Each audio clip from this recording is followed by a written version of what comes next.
Sean, how did you think Jared looked out there today? Did a nice job today. What kinds of things, without revealing strategy, can you tell us that he went through, in terms of drills and whatnot? Yeah, he went through what a normal practice would entail: ball handling, throwing some routes on air, getting a little bit of work off to the side when the defense was going, and got some stuff in, with our offensive guys. So he got what a normal practice would entail. Are you encouraged, by what you saw? Yeah, I have to go back and look at it. But just okay, I know, without breaking it down, just kind of on the surface, watching him throw the ball, and what were kind of your impressions? What do you think? You were out there. I thought it looked to me like he didn't have much, problem gripping or throwing it, but we only saw him in the early part of the workout. Yeah, no, I was pleased. It was good to be able to get him out there today, Gary. We were pleased with that. Sean, on an injury or like on a recovery like that, is it pain that you're worried about maybe during practice, or can something happen to that thumb after practice, like swelling or something like that you guys might be worried about? I think kind of all of the above that you just mentioned, Lindsay. Really what it is I'm certainly not the expert or a doctor, but I can just take the information that I'm given and then be able to evaluate. You talk to Jared, and then you kind of just take it a day at a time. But I know that he's in the mindset and the mentality of trying to prepare himself to get ready to play a game. If he were to continue on this path, would you be apt to keep him as the starting quarterback for Saturday? Yeah, I think we're taking it a day at a time.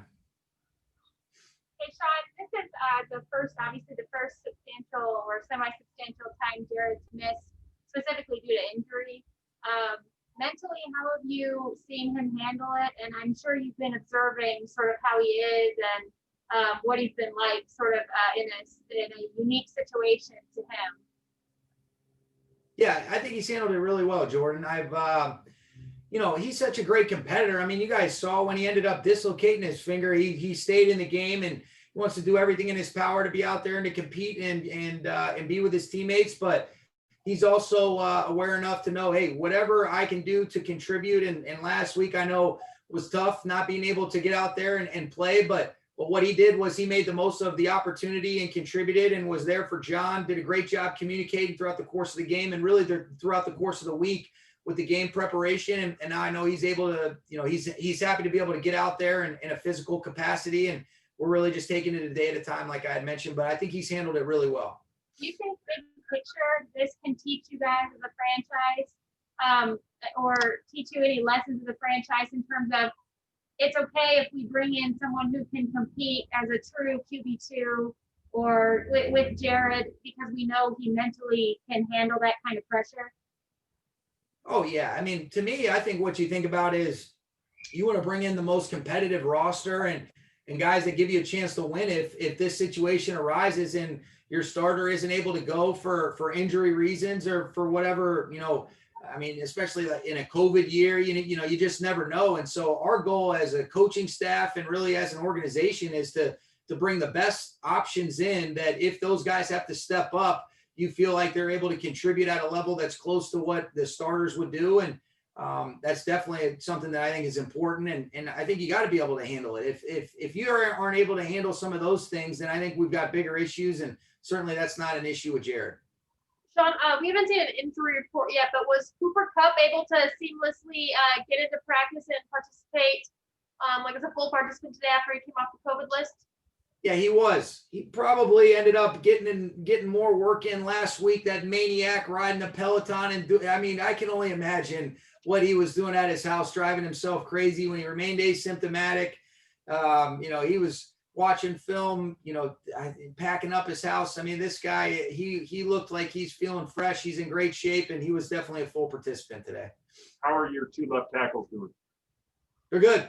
Andrew was a full participant today. Did a really nice job, and it was good to be able to get the big fella out there. He's got just such a presence about himself, urgency in and out of the huddle, his leadership, his command. So you definitely felt having Bigwood out there today. It was a positive. Are you going to pull him up? Yeah, I think so. Unless something changes, that's the plan. If he proves to you, that he's 100% or whatever near that, would he start on Saturday ahead of Nopu? I think there's a good chance of that. I mean, if he's able to go, Joe has done a really good job, Gary, and Joe has a bright future for us. But if Andrew is available and he's feeling 100% healthy and what he's done to really put himself in a position to kind of set this as a target date, we will take it a day at a time. But if he's feeling good and the practice reflects what we're hopeful and what we anticipate, then we'll expect to see Andrew out there. Is practice different at all because of Jared's situation or because of having two quarterbacks getting ready? Yeah, I mean, I think it's different, Kevin, because it's a short week. Everything's condensed a little bit. It's also a little bit different because you're playing a division opponent. So now this represents the third time, but that definitely is an added element to the equation without a doubt, and something that you have to navigate through. But no excuses on our end. Is there anything that you didn't ask Jared to do that you might later in the week as he gets more reps? Or did he do kind of the full menu of everything he do during a regular practice? Yeah, it was a pretty standard operating procedure today as far as what he would do today was kind of like a combination Wednesday and Thursday. Guys, we'll let Omar and Jim get in here real quickly. Go ahead, Omar.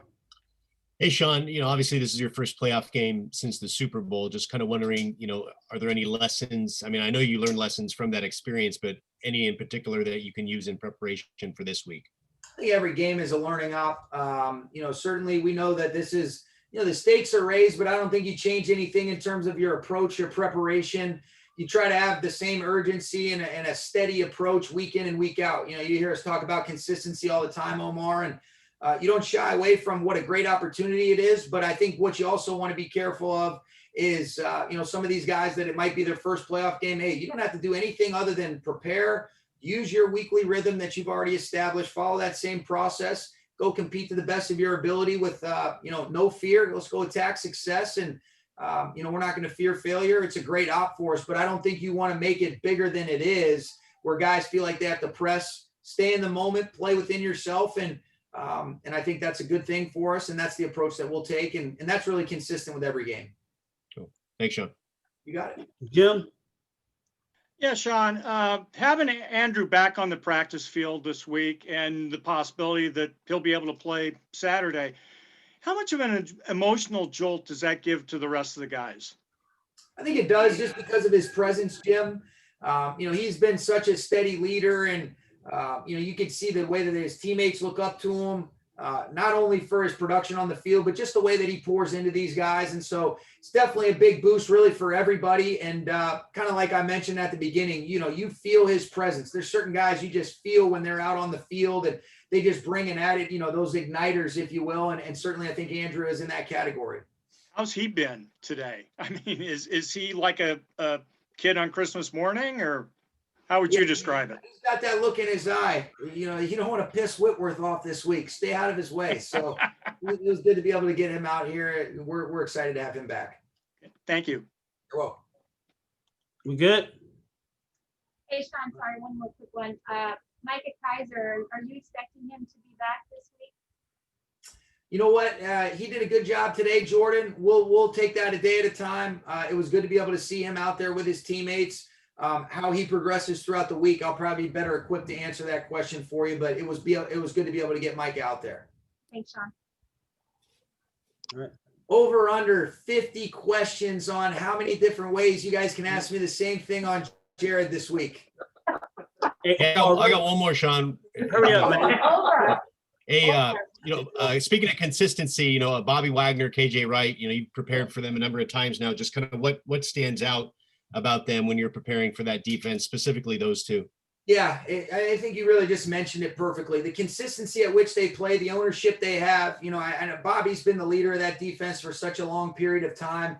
His command, his communication, you feel him on the field when you're on the sidelines and you just watch the way that he coordinates, the other 10 around him. And then KJ's versatility. KJ has really played in all three linebacker spots throughout his career. He's doing an excellent job this year. I think when you see the length, the athleticism, his ability to rush, his ability to cover, his ability to set the edge in the run game, both of these guys are all pro caliber players. I have tremendous respect. And, for these guys. And that's one of the cool things I would say, just because I've always been such a fan of the game, and you appreciate guys that are doing it at a high level, that are pros. I think both those two are reflective of that. I always enjoy talking to those guys after the game because, there's nothing but respect on my end, but we're going to do everything we can to try to get after them. But these guys are tremendous competitors, great football players. And, from what I've gotten to know about them as people, they're great people also. One more. Did you ever get to know Ken Norton at all, given your grandfather's relationship with the Niners? I've heard great stories about him. He wouldn't remember, but I was young enough when, he was one of the, he was the one of the leaders of the defense when they ended up winning the Super Bowl in '94, and just watching his enthusiasm, the way that he really injected an energy into his teammates, and he's done a great job with these guys. He's steady. He's a resilient guy, and, he was a great player, and he's done a hell of a job as a coach as well. But I don't know him personally. Cool. Thank you. Okay. Thank you, guys.